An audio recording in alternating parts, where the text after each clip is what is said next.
Classified archive script.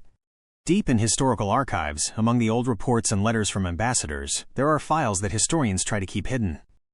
These are the records of the golden youth of the past, children who got absolute power before they learned how to feel for others. When a crown is placed on a spoiled teenager's head, history turns into a messy circus. Here are the files of the most difficult heirs in history. In these files, we find stories of whims that cost the lives and happiness of thousands of people. We're revealing the dark side of power, where a child's bedroom could turn into a place of suffering for entire nations. Get ready to see the real faces of those whose portraits are covered in gold in official books. This is not just history. It is a look at madness caused by the total absence of the word no. Look closely, because the shadows of these small tyrants still haunt the pages of our textbooks. These documents were hidden for hundreds of years to protect the reputation of royal families. You will not find these details in official reports because schools prefer to show wise leaders instead of young bullies. Imagine a child who has the lives of millions in their hands instead of simple toys. They had the right to decide anyone's fate with just a single look or a nod. This is the true story of how too much power ruins a young and growing mind. Get ready to dive into a world where a child's mood could ruin the lives of whole cities. We looked at secret letters and old diaries to find the truth about these rulers. Get ready to see history without any filters or pretty lies. These pages carry the fear of those who had to obey every order from these young rulers. Every file shows how easily a country can fall apart when a spoiled child is in charge. Watch carefully, as the secrets of the past come back to life in these records. This is a real historical thriller that happened to our ancestors in the real world. These stories remind us of the price society pays for giving someone unlimited power. Get ready, because these records open a door to a world where the law was just a toy for a child. The heir waiting for us at number 5 is the scariest of them all. Stay until the end of this video to see the absolute chaos he created. Protocol number 1. Elagabalus, Rome. Age: 14 years old. Diagnosis: total freedom to do anything. Archives contain descriptions of his dinners. This teenager turned Rome into a place for dangerous pranks. Archive fact: he loved lotteries. A guest could win a horse, or a dead dog, or a very harsh punishment. His main madness, Elagabalus, forced leaders to pull him in a small cart like horses while they wore simple rags. His motto was, "Nothing is too strange if it is fun." In the year 218, the Roman Empire met its strangest teenage ruler ever. His rise to power was a plan made by his grandmother, Julia Maesa, in the land of Syria. She convinced the soldiers to support the boy by saying he was the son of a late emperor. When he arrived in the city, the young priest immediately started breaking all the old rules of the state. He put new gods first, and forced the leaders to join in very strange ceremonies. His behavior was very confusing for the experienced politicians and the brave soldiers of Rome. The emperor spent huge amounts of money on jewelry and makeup instead of the army. Records show that he wanted to change his appearance completely, using any method he could find. He gave high jobs to people based only on how they looked to him. The teenager built a big network of people to find his favorites across the whole country. His parties were loud and messy events that had no dignity at all for a leader. Once he released thousands of snakes during a festival, just to watch people get scared. His habit of throwing gold into the mud to watch people fight for it was very famous. Secret reports say he hated the palace bedrooms and preferred to sleep in the horse stables. Every whim had to be finished immediately, or the servants would face a very bad fate. He gave high government jobs to his actor friends, which stopped the work of the leaders. His trick of making leaders pull his cart was the last straw for the city guards. He ordered snow to be brought from far mountains so he could have cold baths in summer. The soldiers openly hated him for his weakness and his refusal to follow the old ways. His rule was put in the archives as an example of how a child's whims can ruin a country. His own family eventually realized that he was too dangerous to stay on the throne. When the angry soldiers entered the palace, he tried to hide in very strange places. His life ended quickly, and his name was officially erased from the honors list of Rome. His statues were destroyed across the country, and his name was removed from all records. Rome felt much better only after this time of madness finally came to a complete end. We are moving forward, and coming up next is a teenager whose story will absolutely shock you. Protocol number 2. Peter II, Russia. Age: 11 years old. Diagnosis: total lack of interest in the country. Documents from that time show a sad picture. While the empire was falling apart, the young emperor lived in the forest. Archive fact: ambassadors wrote, There is no power in Russia, only a boy and his many dogs. His main madness. During his whole rule, he did not sign a single important law, but he hunted thousands of deer. The state was just a boring distraction between his hunting trips. In the year 1727, Russia began a very chaotic time of power struggles.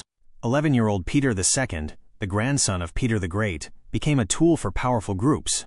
He took the throne because of a deal between a man named Menshikov and the old nobles. The young ruler showed only boredom and coldness toward the work of running a huge empire. Archive papers show that the boy's education was completely ignored, so he could play and hunt. As soon as the teenager felt real power, he sent his old protector Menshikov away forever. His rule is remembered only as a very long series of hunting trips in the deep forests. The Tsar hated the new capital city and moved the whole court back to Moscow. Foreign leaders heard reports that the huge country was in a state of total confusion. Secret archives have the bills for hundreds of hunting dogs that cost more than the army. Peter II was often very mean to his servants who could not keep up with him. He hated it when his teachers tried to make him read or study his lessons. A powerful family called the Dolgorukovs used the boy's laziness to steal money from the state. Records show that the emperor almost never went to the important meetings of his council. All his energy went to big parties, where the teenager often fell asleep from being too tired. He grew up as a very spoiled child who saw people only as tools for his comfort.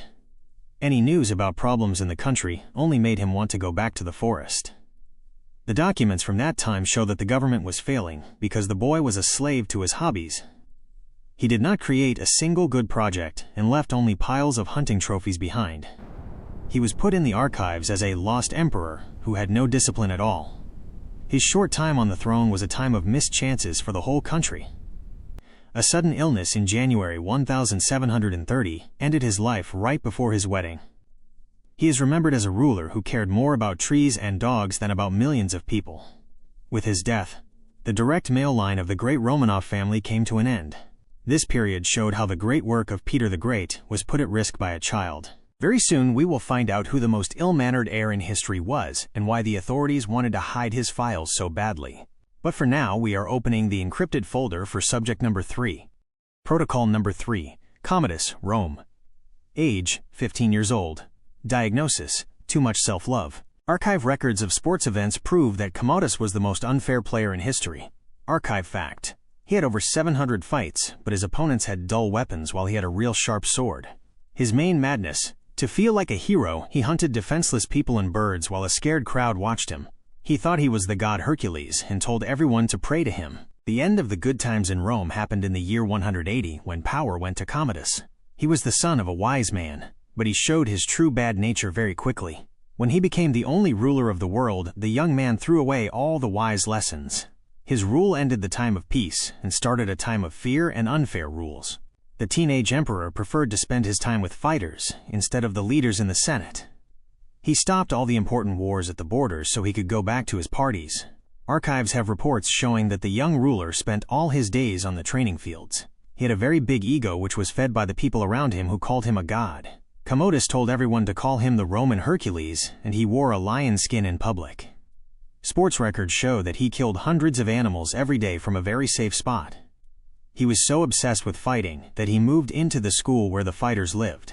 This behavior was a huge shock to all the noble families of the city of Rome. He spent all the state money on games which emptied the gold saved by his father. To get more money, Commodus started making up lies about rich people to take their property. Secret files show that he personally fought against prisoners while using his unfair advantages over them. His suspicion grew every day, and he started seeing enemies in his own best friends. He removed wise advisors for any small disagreement and replaced them with people who just said yes. His rule is in the archives as a clear example of how too much self-love ruins a country. The teenager turned the palace into a place of unfairness and secrets hidden from the people. He made the citizens pay high taxes just to pay for his dangerous games in the big arena. Every statue of him in the city showed him as a mythical hero instead of a leader. He had no interest in the economy and let others run the country for their own profit. The whole empire slowly fell into chaos, which lasted for many years after his time. Commodus was the first Roman leader to act like a hired fighter, which brought shame to his title. A secret plan to stop him was made by the people closest to him who were tired of fear. Protocol number 4, Richard II, England. Age, 10 years old. Diagnosis: godlike pride. Archives have reports about the very big pride of this young king who changed the English court forever. Archive fact: Richard II was the first king who told everyone to call him Your Majesty to show he was better than others. His main madness: he made the Lord stand in total silence for hours while he just sat on his throne looking at them. Any small move could make a person lose their job or their freedom. In the year 1377, 10-year-old Richard II became the King of England. His rule started because his father and his grandfather both died very close together in time. From a very young age, the boy was used to everyone bowing and saying nice things to him. His time on the throne started with big protests by the common people against the high taxes. Archive records show that the young king was very sneaky and acted much older than 10 years old. He rode out to meet the angry crowd and promised them freedom, but he later took it all back. This event made Richard believe that he had a special right to do whatever he wanted to people. The teenage king wanted total power and told all the lords they had to obey him perfectly. He made the most important men stand in silence while he sat and watched them from his throne. Any look that he did not like could lead to a person being sent away in disgrace. The young king hated his advisors who tried to tell him how to spend the state's money. He spent huge amounts of gold on fancy clothes and big parties while the country had no money. His rule is in the archives as an example of how a child's anger can become bad policy. When he grew up, he started removing everyone who had criticized him when he was a small boy. He was very suspicious and thought his own relatives were making secret plans against his power. The king made his own private guard of men who only listened to his sudden whims and moods. Secret papers say he had a perfect memory for every person who had ever been mean to him. Richard II slowly got rid of anyone who had tried to stop him when he was younger. His rule was a time of strange beauty and a big ego that had no common sense. He truly believed that even nature had to listen to his holy and very important orders. The king's spoiled personality eventually made him lose all the support of his people and his lords. When his cousin Henry started a rebellion, Richard found out that he had almost no friends left. His life ended in a dark prison where the new leaders of the country put him. He entered the archives as a king whose pride made him lose touch with the real world. His story is a scary reminder of what happens when an angry child has too much power. Protocol number 5, Puyi, China. Age: 2 years old, took the throne, spent his childhood as emperor. Diagnosis: living like a god in a golden cage. The archives of the Forbidden City tell the story of a child who was a god inside but had no power outside. This created a very strange type of bullying over thousands of servants. Archive fact: the small emperor liked to play with the servants by giving them very embarrassing tasks to do for him. His main madness: he grew up believing that the whole world belonged only to him and his moods. Once he forced a high official to eat dirt from the floor just to see if the man would obey. In the year 1908, 2-year-old Puyi became the last emperor of the Qing dynasty in China. His rule began when the ancient empire was already having many problems with other countries and rebels. The child was taken away from his mother and put in the Forbidden City, which was like a jail made of gold. Archive records show that the boy was surrounded by thousands of servants who had to do everything he said. He grew up knowing nothing about the real world and was sure he was a living god. Even after China became a republic in 1912, nothing changed inside the palace walls. A secret deal let him keep his title and live in the Forbidden City as a small pretend king. Archives describe how he had big tantrums if his food was not perfect or his clothes were not right. The servants, who were his only playmates, often suffered from his sudden bursts of anger and bad moods. He could order a servant to be punished just because the person was breathing too loudly near him. As a teenager, he loved new things from the West and spent a lot of money on bicycles and watches.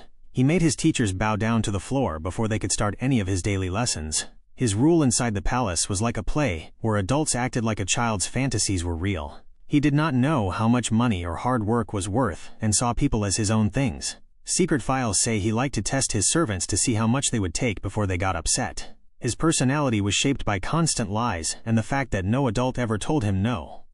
He was a very lonely child whose meanness was just a way to show that he was important to someone. His whole life in the Forbidden City was a big lie of power that other people used for their own profit.